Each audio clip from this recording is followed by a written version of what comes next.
English tutorial channel learn and এনজয়ের একটি নতুন ক্লাসে তোমাদের সবাইকে জানাই স্বাগত। আজকে আমি তোমাদের জন্য এনেছি একটি গ্রামার ক্লাস। আমরা জানি ইংরাজিতে 8 ধরনের পার্টস অফ স্পিচ আছে এবং সেগুলি হলো noun, pronoun, adjective, verb, adverb, preposition, conjunction and interjection. আমি তোমাদের প্রত্যেকটি পার্টস অফ স্পিচ সম্পর্কে ক্লাস আপলোড করে দেবো আমার চ্যানেলে। তবে আজকে আমার ক্লাসের প্রয়োজনে আমি তোমাদেরকে পড়াবো কনজাংশন। আজকে আমরা জানবো what is conjunction and kinds of conjunction, অর্থাৎ কনজাংশন কাকে বলে এবং কনজাংশনের প্রকারভেদ। চলো তাহলে আমরা ঝটপট শুরু করে দিই আজকের ক্লাস। দেখো তাহলে আজকের টপিক হলো দ্য কনজাংশন। বাংলায় কনজাংশন কথাটির অর্থ হলো সংযোজক অব্যয়। চলো তাহলে আমরা জেনে নিই কনজাংশন কাকে বলে।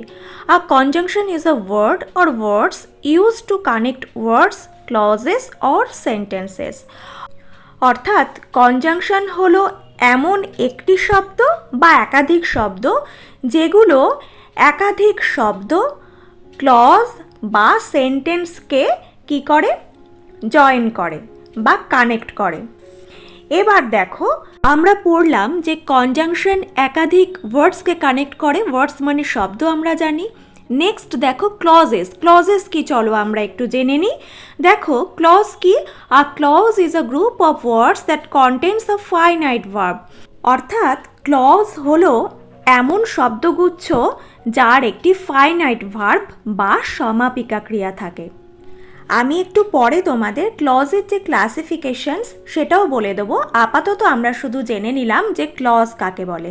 তাহলে আমরা পড়লাম যে কনজাংশন শব্দ, ক্লজ এবং সেন্টেন্স বা বাক্যদের মধ্যে কি করে, কানেকশন আনে বা যোগসূত্র সাধন করে। এবার কিভাবে কনজাংশন ওয়ার্ড, ক্লজেস বা সেন্টেন্সের মধ্যে যোগসূত্র সাধন করে সেটা আমরা একটু পরেই জানতে পারবো। কনজাংশন প্রধানত দু প্রকারের, কোঅর্ডিনেটিং কনজাংশন এবং সাবঅর্ডিনেটিং কনজাংশনস। ফার্স্ট আমরা কোঅর্ডিনেটিং কনজাংশনস সম্পর্কে পড়ব। তো চলো জেনে নিই কোঅর্ডিনেটিং কনজাংশনস কাকে বলে। The conjunctions which join clauses of equal rank are called co-ordinating conjunctions। অর্থাৎ যে সমস্ত কনজাংশন ইকুয়াল র্যাঙ্কের ক্লজের মধ্যে যোগসূত্র সাধন করে তাদের বলে কোঅর্ডিনেটিং কনজাংশনস। এখানে দেখো ইকুয়াল র্যাঙ্ক কথাটা ব্যবহার হয়েছে। ইকুয়াল র্যাঙ্ক কথার অর্থ হলো সেম কোয়ালিটি বা সেম টাইপের দুটো ক্লজের মধ্যে এরা যোগসূত্র সাধন করে। এই কোঅর্ডিনেটিং কনজাংশনস কিন্তু 4 প্রকারের হয়। চলো আমরা জেনে নিই কী কী ধরনের কোঅর্ডিনেটিং কনজাংশনস আমরা দেখতে পাই। দেখো number 1 cumulative or copulative conjunction, number 2 adversative conjunction, number 3 alternative or disjunctive conjunction, number 4 illative conjunction. তাহলে আমরা কোঅর্ডিনেটিং কনজাংশনস ক রকমের হয় সেটা জেনে নিলাম। এবার আমরা ফার্স্ট অর্থাৎ কিউমিউলেটিভ কনজাংশন বা কপিউলেটিভ কনজাংশন সম্পর্কে পড়ব। কিউমিউলেটিভ কনজাংশন কথাটির অর্থ হলো সংযোজক অব্যয়। তাহলে আমরা নাম শুনেই বুঝতে পারছি যে এটা কী করে। দেখো কি বলছে, they add one sentence or clause to another. অর্থাৎ তারা একটা বাক্য বা একটা ক্লজকে অপর বাক্য বা ক্লজের সাথে যুক্ত করে। তাহলে আমরা কিউমিউলেটিভ অর কপিউলেটিভ কনজাংশন কাকে বলে পড়লাম। এবার এর এক্সাম্পলগুলো পড়ব। দেখো both, and, not only but also, এইগুলো হচ্ছে কিউমিউলেটিভ কনজাংশন। এই ওয়ার্ডগুলো ব্যবহার করে আমরা কিন্তু একাধিক সেন্টেন্স বা একাধিক ক্লজের মধ্যে যোগসূত্র সাধন করতে পারি, তাদেরকে অ্যাড করতে পারি একসাথে। এক্সাম্পল দেখো, they came here and arranged everything. তারা এখানে এসেছিল এবং সব কিছু অ্যারেঞ্জ করেছিল। তাহলে দেখো দে কেম হিয়ার একটা সেন্টেন্স এবং দে অ্যারেঞ্জড এভরিথিং এটা আরেকটা সেন্টেন্স। এই দুটো সেন্টেন্সকে আমরা জয়েন করলাম, অ্যাড করলাম অ্যান্ড এই কিউমিউলেটিভ বা কপিউলেটিভ কনজাংশনটা ব্যবহার করে।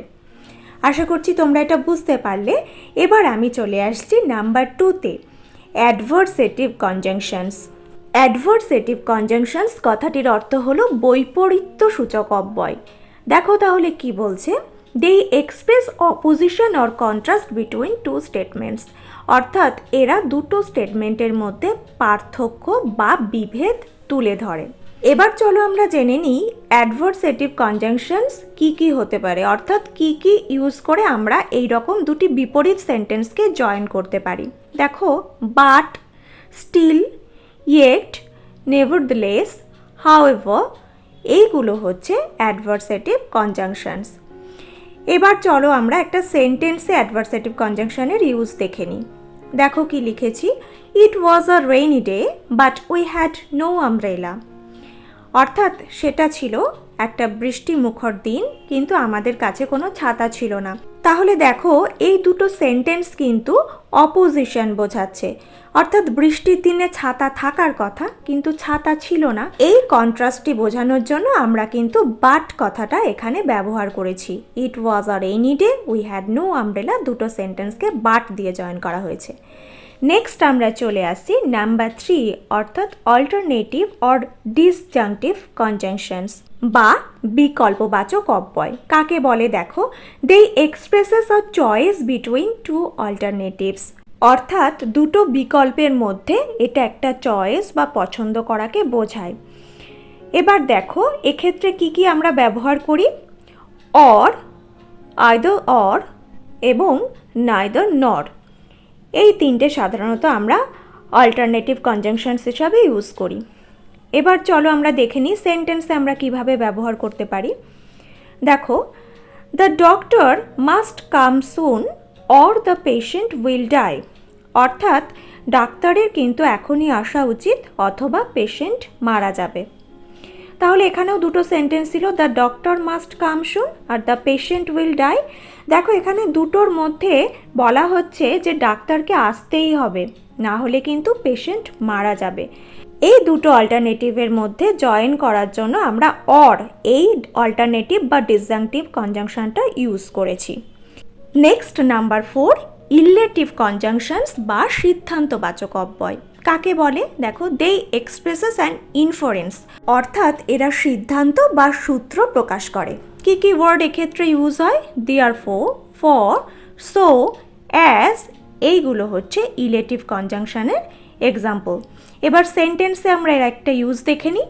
দেখো, I will not be able to go with you for I have an urgent meeting, অর্থাৎ আমি তোমার সাথে যেতে পারবো না, তার কারণ আমার একটা জরুরি মিটিং আছে। তাহলে না যেতে পারার কারণ কি, তার কারণ আমার একটা মিটিং আছে। তো এই সূত্রটা আনার জন্য আমরা কিন্তু ফর, এই ইলেটিভ কনজাংশনটা ইউজ করেছি।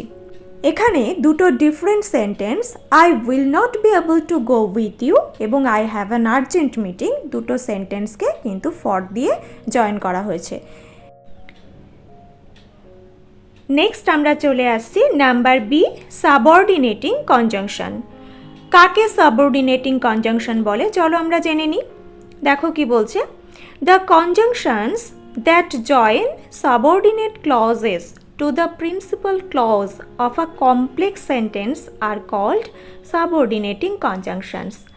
তাহলে সাবঅর্ডিনেটিং কনজাংশন জানতে গেলে আমাদের প্রথমেই প্রিন্সিপাল ক্লজ এবং সাবঅর্ডিনেট ক্লজ সম্বন্ধে একটু জেনে নিতে হবে। চলো তাহলে জেনে নিই। দেখো, প্রিন্সিপাল ক্লজ কাকে বলে, principal clause is an independent clause, অর্থাৎ প্রিন্সিপাল ক্লজ হলো এমন শব্দগুচ্ছ যারা স্বাধীন। আর সাবঅর্ডিনেট ক্লজ কি, subordinate clause depends on principal clause, অর্থাৎ সাবঅর্ডিনেট ক্লজ হলো এমন একটা ক্লজ যেটা প্রিন্সিপাল ক্লজের ওপর নির্ভর করে। একটা এক্সাম্পল পড়লে আমরা ব্যাপারটা বুঝতে পারবো। দেখো, I know that the boy is honest, তাহলে আই নো, এটা দেখো একদম স্বাধীন একটা বাক্যাংশ। আমরা যদি শুধু বলি যে আই নো, তাহলেই কিন্তু আমাদের মিনিংটা স্পষ্ট হয়ে যাচ্ছে। কিন্তু that the boy is honest, আমরা যদি এইটুকুনি বলি তাহলে কিন্তু আমাদের কাছে মিনিংটা পরিষ্কার হচ্ছে না। সেই জন্য that the boy is honest, এইটা হলো সাবঅর্ডিনেট ক্লজ, অর্থাৎ প্রিন্সিপাল ক্লজ নিজে নিজেই কোনো মিনিংকে পরিষ্কার করে বোঝাতে পারে, কিন্তু সাবঅর্ডিনেট ক্লজ প্রিন্সিপাল ক্লজের ওপর কিন্তু নির্ভরশীল। বিভিন্ন রকমের ক্লজ সম্বন্ধেও তোমাদের ক্লাস আমি পরে দিয়ে দেবো। আপাতত আমাদের ক্লাসের প্রয়োজনে আমি এইটুকুনি তোমাদেরকে বোঝালাম। দেখো, তাহলে আমরা পড়লাম যে সাবঅর্ডিনেটিং কনজাংশন প্রিন্সিপাল ক্লজ আর সাবঅর্ডিনেট ক্লজের মধ্যে কি করে, যোগসূত্র সাধন করে বা এদেরকে জয়েন করায়। নেক্সট দেখো কি বলছে, subordinate conjunctions denote time, place, cause, effect, purpose, manner, condition, comparison and concession. অর্থাৎ সাবঅর্ডিনেট কনজাংশনস এইগুলো বোঝাতে ব্যবহৃত হয়। কয়েকটা উদাহরণ দিয়ে আমরা ব্যাপারটা বুঝে নিই, চলো। দেখো, হি কেম হোয়েন আই ওয়াজ দেয়ার। এখানে দেখো হি কেম এইটা হচ্ছে প্রিন্সিপাল ক্লজ, আর হোয়েন আই ওয়াজ দেয়ার এইটা হচ্ছে সাবঅর্ডিনেট ক্লজ। এই দুটো সেন্টেন্সের মধ্যে আমরা হোয়েন এই সাবঅর্ডিনেট কনজাংশনটা ইউজ করেছি, এবং এই কনজাংশনটা ইউজ করে আমরা কিন্তু একটা সময় বোঝাচ্ছি। তাহলে আমরা যে পড়ে এলাম যে সাবঅর্ডিনেট কনজাংশন টাইম ডিনোট করে, সেটা এখানে আমরা দেখতে পেলাম। Next sentence, he can not go out because he is ill. সে বাইরে যেতে পারে না, তার কারণ সে অসুস্থ।